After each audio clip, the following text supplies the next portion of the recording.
Educare বায়োলজিতে সকলকেই স্বাগত। আজকে আমি আলোচনা করব আরেক প্রকার বিশেষ জনন, যার নাম পার্থেনোকার্পি। পার্থেনোকার্পি। আমি এখানে একটা ছক করেছি। পার্থেনোকার্পি কি কি পড়বে? ফার্স্ট, পার্থেনোকার্পি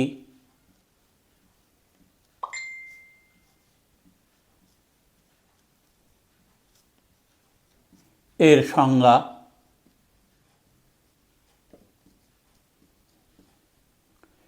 এর প্রকারভেদ,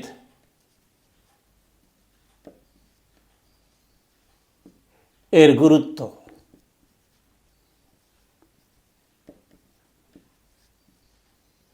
এই বিষয়গুলি আমাদের আলোচনার অন্তর্ভুক্ত। আমরা আগে পার্থেনোজেনেসিস পড়েছি, সেটা কিন্তু উদ্ভিদের ক্ষেত্রে তো বটেই, কিছু কিছু প্রাণীর ক্ষেত্রেও ঘটে, কিন্তু পার্থেনোকার্পি এই বিষয়টি শুধুমাত্র উদ্ভিদের ক্ষেত্রেই প্রযোজ্য। কথাটি কোথা থেকে এসেছে দেখা যাক। পার্থেনোকার্পি, পার্থেনো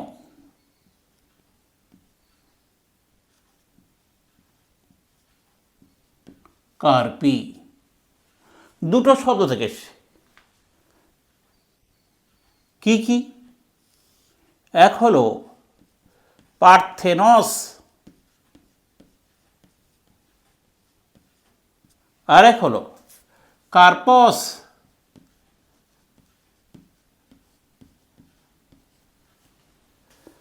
পার্থেনস শব্দের অর্থ ভার্জিন,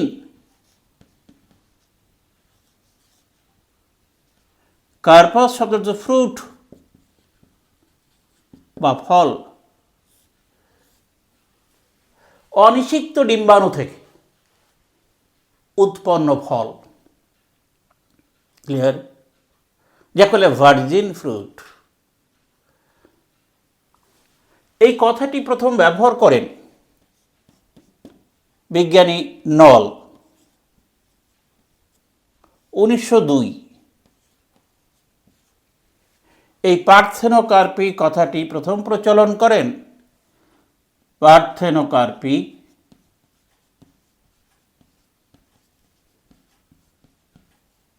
কথাটি প্রবর্তন করেন।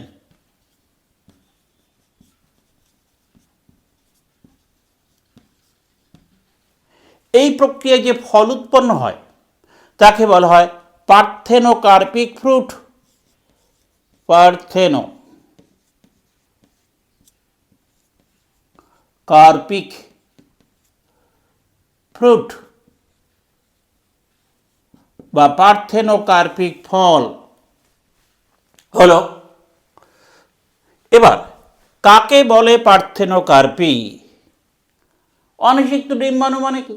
পরাগযোগ নিষেক ছাড়াই, বুঝলে?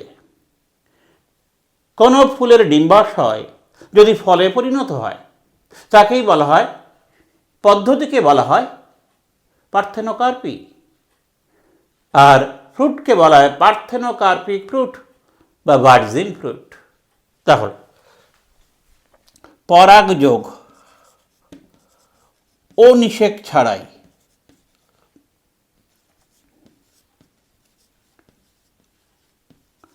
পরাগযোগ ও নিষেক ছাড়াই ডিম্বাশয়ের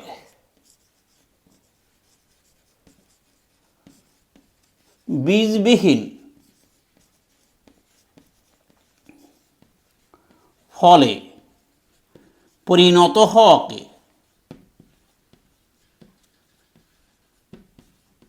পার্থেনোকার্পি বলে। ক্লিয়ার? পরাগযোগ ও নিষেক ছাড়াই ডিম্বাশয়ে বীজবিহীন ফলে পরিণত হওয়াকে পার্থেনোকার্পি বলে। ক্লিয়ার? এবারে এই পার্থেনোকার্পি, দেখো আমরা সংজ্ঞা বলেছি, এর অর্থ কি বলেছি, কে কথাটি প্রথম প্রবর্তন করেন বলেছি, নেক্সট, এই প্রক্রিয়ায় উৎপন্ন ফ্রুটকে কি বলা হয় বলেছি, আর সংজ্ঞা বলেছি। এই সাধারণ বিষয়গুলো আমাদের বলা হয়ে যায়। এবার আসি এর প্রকারভেদ, করকম পার্থেনোকার্পি দেখা যায়।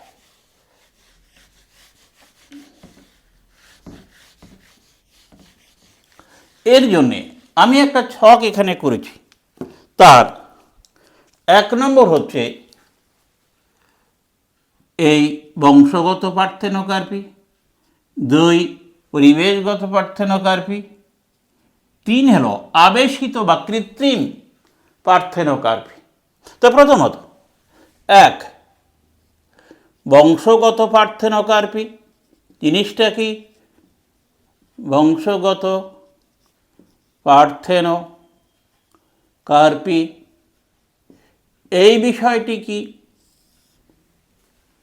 দেখো, মিউটেশন এবং সংকরায়নের ফলে জিনগত পরিবর্তন ঘটিয়ে যে পার্থেনোকার্পিক ফল সৃষ্টি করা হয় বা যে পার্থেনোকার্পি ঘটানো হয় তারই নাম হচ্ছে বংশগত পার্থেনোকার্পি বা জেনেটিক পার্থেনোকার্পি।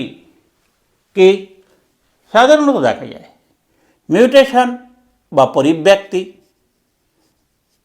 মিউটেশন এবং সংকরায়ন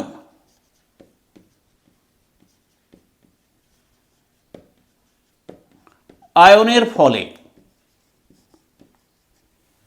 জিনগত পরিবর্তন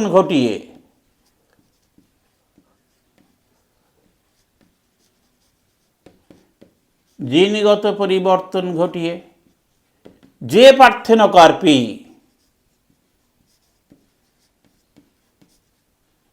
সৃষ্টি করা হয় তাকে বলা হয় বংশগত পার্থেনোকার্পি। কলা, আঙুর, আপেল প্রভৃতি ফলে এটা দেখা যায়। নাম্বার 2 পরিবেশগত পার্থেনোকার্পি। জিনিসটা কি? পরিবেশগত পার্থেনোকার্পি এই বিষয়টি কি? পরিবেশের পরিবর্তন বা বিশেষ অবস্থার পরিপ্রেক্ষিতে যে পার্থেনোকার্পি সংঘটিত হয়। পরিবেশের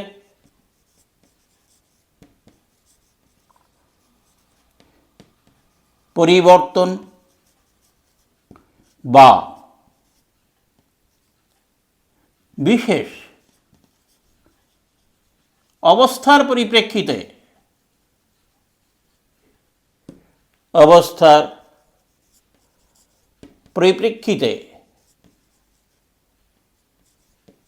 সৃষ্ট পার্থেনোকার্পি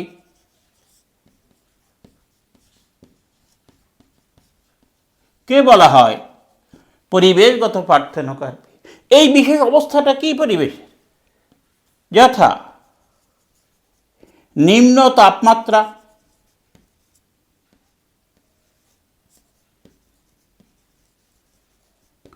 শিশির, কুয়াশা,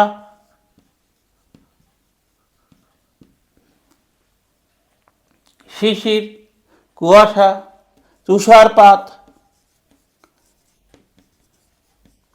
এই সমস্ত পরিবেশের পরিবর্তনের ফলে সংঘটিত হয় এটা। টমেটো, জলপাই, লঙ্কা প্রভৃতির ক্ষেত্রে এটা সংঘটিত হয়।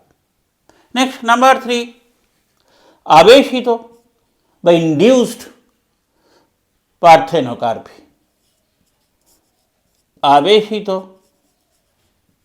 পার্থেনোকার্পি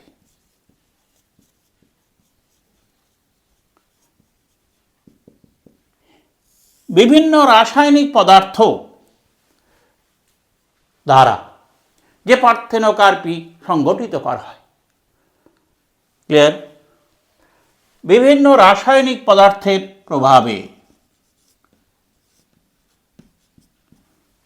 রাসায়নিক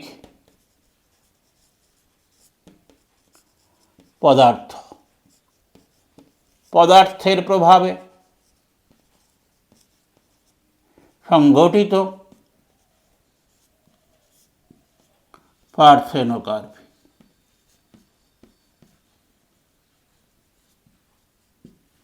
ক্লিয়ার? এর নাম আবেশিত পার্থেনোকার্পি। যেমন এই রাসায়নিক পদার্থ প্রধানত হরমোন জাতীয়, উদ্ভিদ হরমোন, যেমন এ অক্সিন প্লাস জিব্বেরেলিনের মিশ্রণ, জলীয় মিশ্রণ প্রয়োগে এটা সংঘটিত হয়। যেমন বি কাইনিন বা কাইনিন হরমোন এর প্রভাবে। যেমন সি কৃত্রিম অক্সিন, যেমন আইপিএ প্রভৃতি। যেমন ডি কৃত্রিম অক্সিন। এছাড়া দেখা যায় যে পরাগ রেণুর জলীয় নির্যাস এটা গর্ভমুণ্ডের উপর প্রয়োগ করে পার্থেনোকার্পি ঘটানো যায়। এগুলো সব হচ্ছে আবেশিত পার্থেনোকার্পি। লেবু, স্ট্রবেরি প্রভৃতির ক্ষেত্রে এটা লক্ষ্য করা গেছে। এই হলো 3 রকমের সাধারণ ভাগ। এছাড়া অনেক সময় এইগুলোরই পার্থেনোকার্পি বিজ্ঞানী ওয়েস্টউড 1933 খ্রিস্টাব্দে এই পার্থেনোকার্পির কথা উল্লেখ করেন, যাকে বলে ভেজিটেটিভ পার্থেনোকার্পি আর স্টিমুলেটিভ পার্থেনোকার্পি। মূলত স্টিমুলেট আবেশিত, আর ভেজিটেটিভ মানে হলো এই বংশগত বা পরিবেশগত। মূলত কি বলা হয় এখানে, ভেজিটেটিভ এর ক্ষেত্রে বলা হয়েছে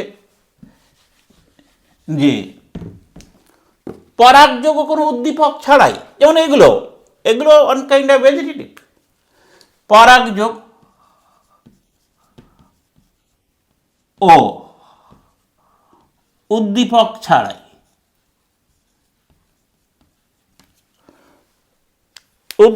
ছাড়াই সংগঠিত পার্থেনোকার্পি।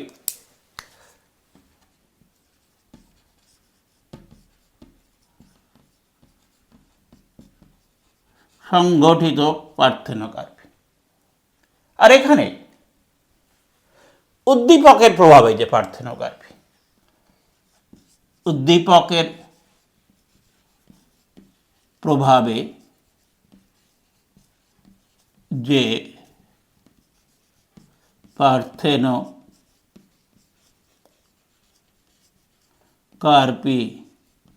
ঘটে তাহলে স্টিমুলেটিভ আঙুরের ক্ষেত্রে করা যায়, এদিকে না ভেজিটেটিভ নাশপাতি, ডুমুর প্রভৃতির ক্ষেত্রে করা যায়। এই হলো সামগ্রিক পার্থেনোকার্পির ভাগ। এবার এর গুরুত্ব কী? বর্তমানকালে এই পার্থেনোকার্পিক ফ্রুটের গুরুত্ব অপরিসীম, খুব গুরুত্বপূর্ণ। কি কি জন্যে এটা গুরুত্বপূর্ণ দেখেন। নেক্সট, পার্থেনোকার্পির গুরুত্ব।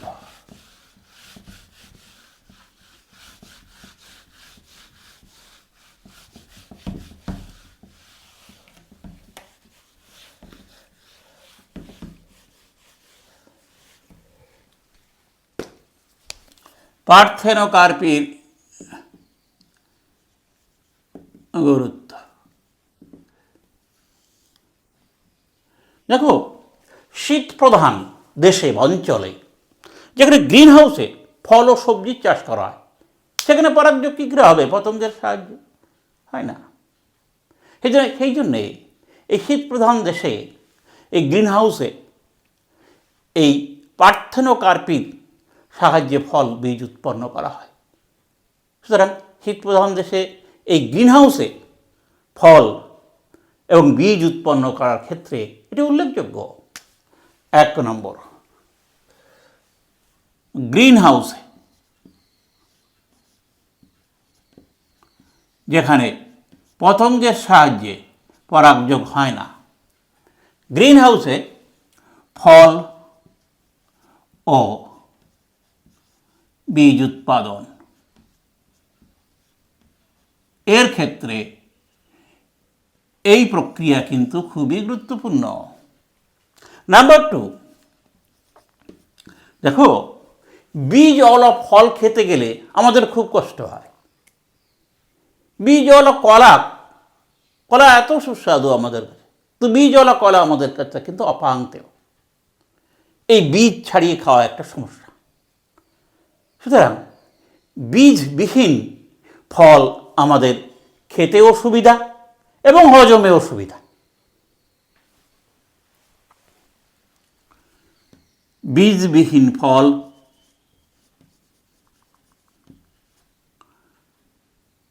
খেতে এবং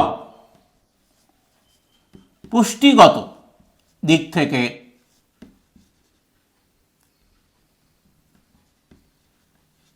সুবিধাজনক।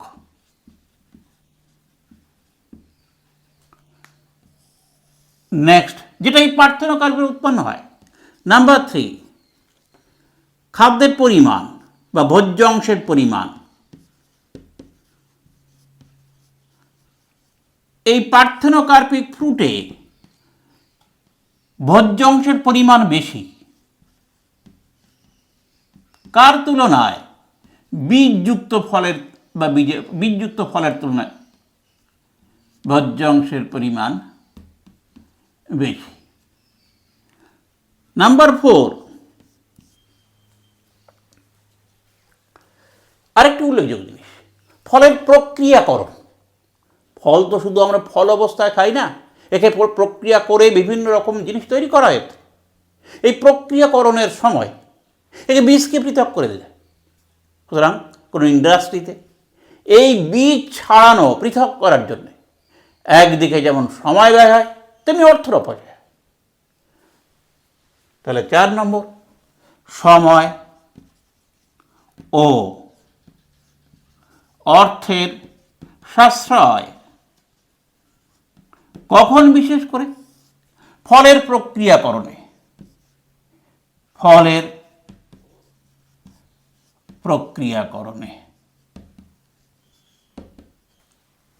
পার্থেনোকার্পিক ফ্রুট বা ফল, পার্থেনোকার্পিক ফল খুবই সুবিধাজনক। নাম্বার 5, সময় অর্থের সাশ্রয়ের পরে দেখো শিল্পক্ষেত্রে ফল থেকে তৈরি হয় জ্যাম, জেলি, বিভিন্ন প্রকার খাদ্য। এ সময়ে যদি বিষ থাকে ফলের মধ্যে, তাহলে খুব অসুবিধা হয়। সুতরাং শিল্পক্ষেত্রে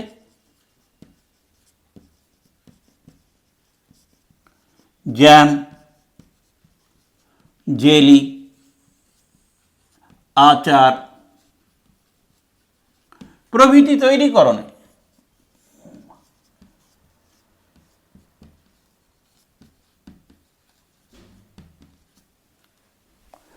পার্থেনোকার্পিক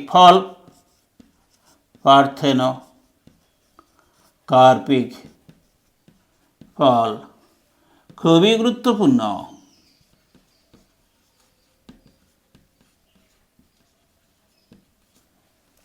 ক্লিয়ার?